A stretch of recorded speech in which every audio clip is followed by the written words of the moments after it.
вот на самом деле данный очаг, он должен был находиться посередке.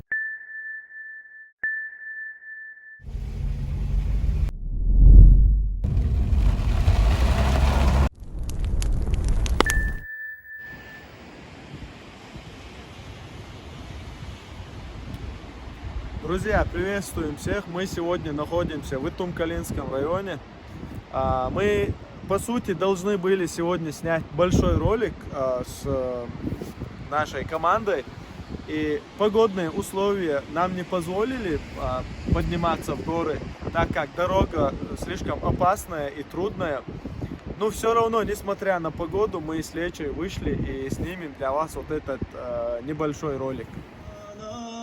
برح دوینا سونا همارز دینا هرگا دگر دیتوش خیلا ویلاینا سادری بخدالتا سایر stolu dajmo Athina stagvina sono kavelira Saday behnalata say stolu dajmo Athina stagvina sono kavelira. Тут мы остановились в селе Итум-Кали, точнее в Пакоч. Пакоч — это средневековый замковый комплекс на южной окраине села Итум-Кали. И экскурсовод Ибрагим рассказал нам про этот комплекс. Так, мы находимся в историко-архитектурном комплексе Пхакоч, основанном в 14-16 веках.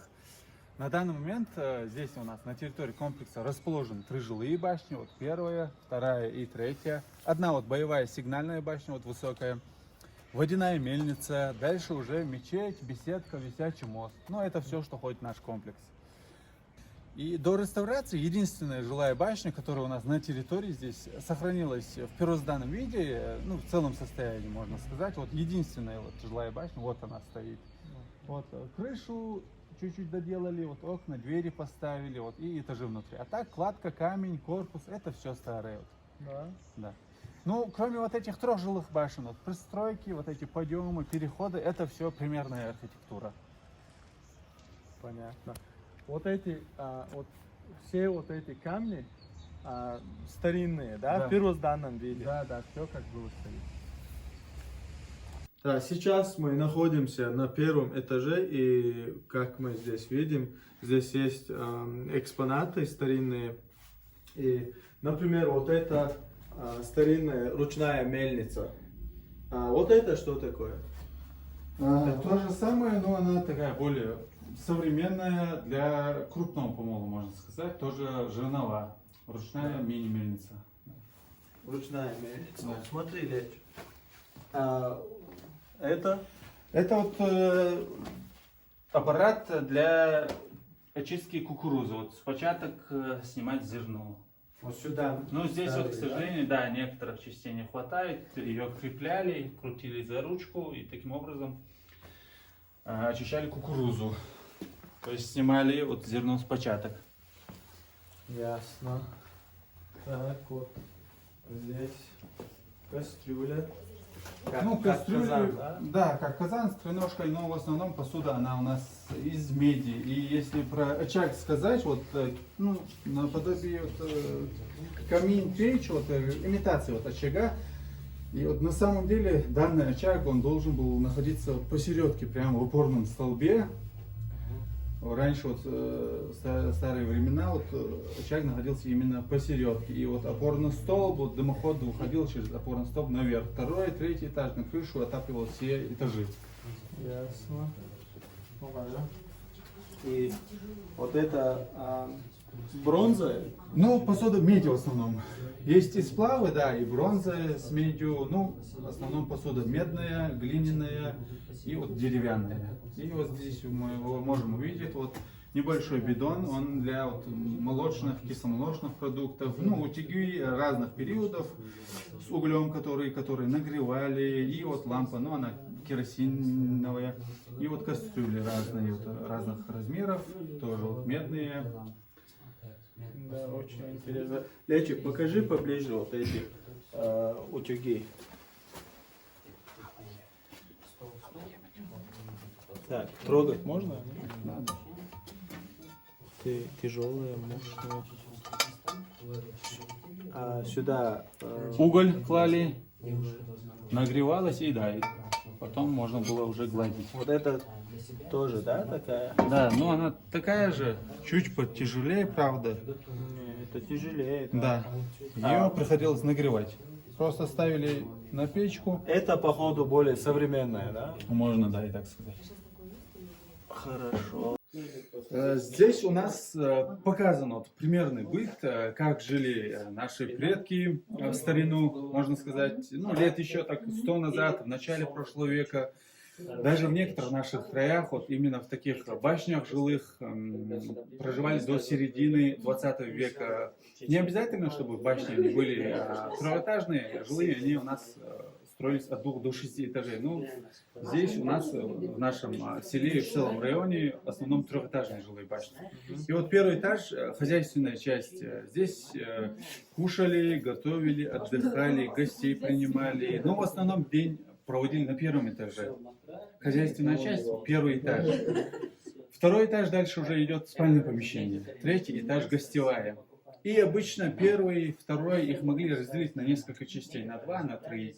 Могли посередке поставить заборы плетеные, просто завесить их коврами, шкурами, или полностью глиной замазать, стены сделать, разделить. Вот кухня, стол, вот уголок бабушки, хозяйки, вот эта сторона женская, вторая часть мужская, вот. Второй этаж, хозяин дома на одной стороне, хозяйка с детьми на другой таким образом. Ну, третий этаж, он вот отдельно, вот. Это вот чисто гостевая комната, да. И в трехэтажные жилые башни в основном вход получалось снаружи, то есть приходилось выходить, ставить лестницы, были приставные лестницы, поднимались по отдельности. Вот про этот висячий мост только что рассказал нам Ибрагим. Вот посмотрите.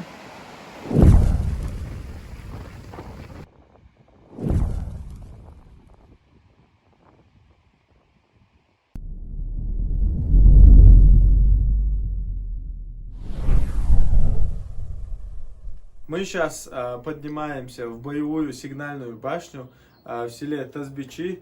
И посмотрите, вот это бойница. Отсюда они стреляли из лука или бросали камни. Вот здесь тоже есть. Смотрите, вот отсюда тоже можно через вот лук пострелять или через ружье. В то время какое у них было оружие, вот тем и стреляли. Да? Да. Смотри. Мы уже на самом верхнем этаже этой башни. И вот посмотрите на крышу. Вот просто восхищение, удивление. Вот это все вместе взято. Смотрите, вот каждый камень. Это просто...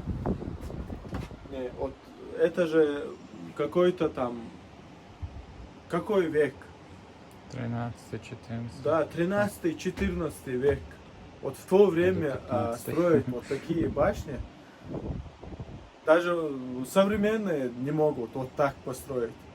Какие-то там широкие или, ну, на вид даже, короче, не такими бывают вот современные как, построенные башни, да? Да. Вот это просто у меня даже нет слов.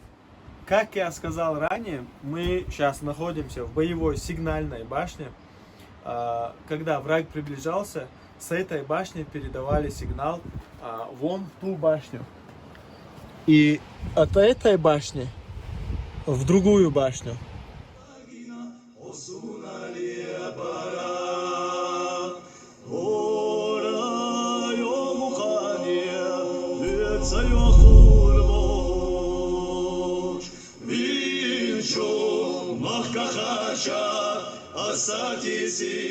Таким образом оповещали население и воинов о приближении врага. В те времена, в таких вершинах горных и такие высокие сооружения не могут не вызывать восхищение. И такая вот система передачи сигнала.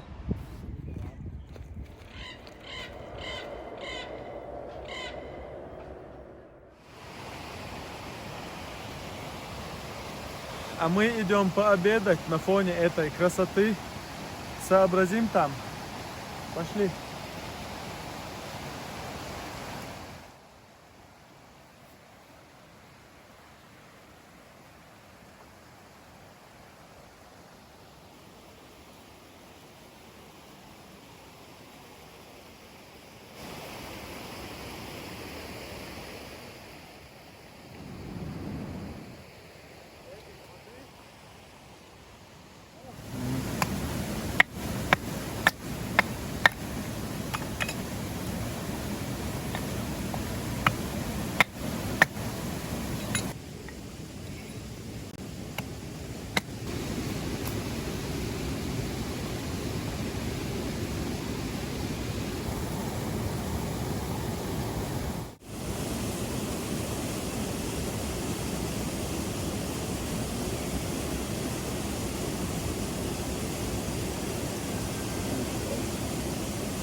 Да, сейчас попробуем нашу курицу.